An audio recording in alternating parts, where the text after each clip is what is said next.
There's no better way to spend a lovely autumn evening than down at the track with a Cantu training session. So can I get you to use this wide open focus swap over here? 20-30%. Clockwise. Off you go. To find out all about Cantu, I'm joined by the founder and director, Annie Crawford. Annie, thanks for joining us today. Now, can you tell us why you started up Cantu? Well, I started up Cantu because my father died of cancer at 51, and when I moved back to Australia after running a marathon with a similar sort of program in the States, I knew there was nothing like that here, and I thought, wouldn't it be fantastic if I could combine my passion for fitness and health with an opportunity to give back to the community? And to cut a long story short, Cantu Run was born. Are you surprised at how big and how far it's come since you started in 2005? Oh, never in my wildest dreams did I ever in my life imagine it would become this big and also this amazing, and that I would have so many fantastic experiences from all the incredible people I meet. We now have it in Sydney, Melbourne and Brisbane, and we've now trained over 5,500 people. So it's pretty phenomenal, and raised over $6.5 million for Cure Cancer Australia. That's extraordinary amount. Can you tell us some of the fundraising ideas people have come up with? Oh, look, people are so creative.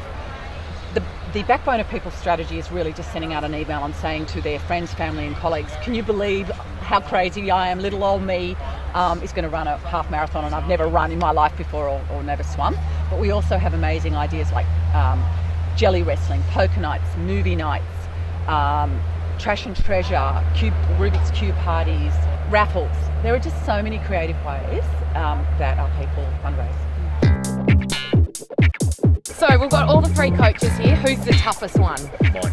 Mike. Sure. All right. No, Not me, obviously, because they both said each other. He's got that debonair smile, but he's actually really angry. And what makes him such a tough coach then? I think he's just a disciplinarian. He's just a strict disciplinarian.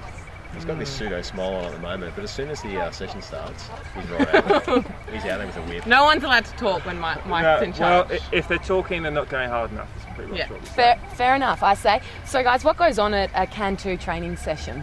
A few Easter eggs, hot cross buns. Cross band.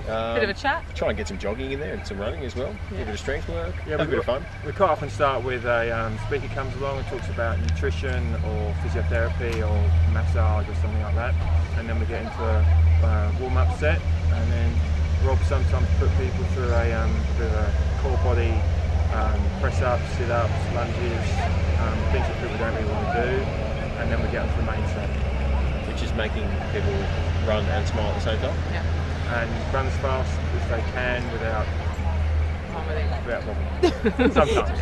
And how rewarding is it seeing people at the start of the program who maybe can't even run a K to the completion of a half marathon or a marathon? It's very rewarding, yeah, because a lot of the people that do the program have never run before, so for them to go from, not even being able to run to the shops to be able to run a half marathon is huge.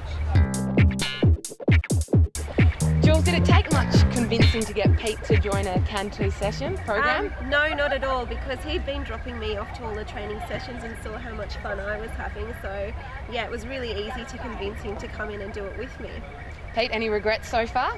No, since day one I've really enjoyed it and just got better and better and just love the challenges that it has from week to week. It's been good. How much do you love Cantu and what do you get out of it? It's awesome. Everyone who's so nice and so supportive of what we do and supportive of each other, which makes the whole journey so much easier. It really is how social it is. I mean, Pete's obviously much faster than me, but I have girls that I run with and he has the boys that he runs with, and then we all go for coffee after the long runs. And when you're out for a really long run, their runs are 2 hours long. It's just nice to have someone different to chat to along the way. I mean, if you're doing it by yourself, it's just so hard, And also you've obviously got the training element to it, but also it's all for a good cause too, obviously, with the funding that you guys are doing. Exactly, yeah. We did a skating night as our fundraiser, which was lots of fun. We managed to raise quite a bit of money doing that, and it also gets all our friends and family involved as well. So then they're sort of taking part in the Can Too experience as well, so it's great, yeah. What does it mean to both of you that you're raising this money to go towards curing cancer, hopefully, and finding research as well? Well, obviously everyone's affected by cancer, I think, at some point or another, or knows someone that has been touched by it. So, hopefully if we can raise a bit of money to fund a researcher that can ultimately find a cure, then that'll help everyone.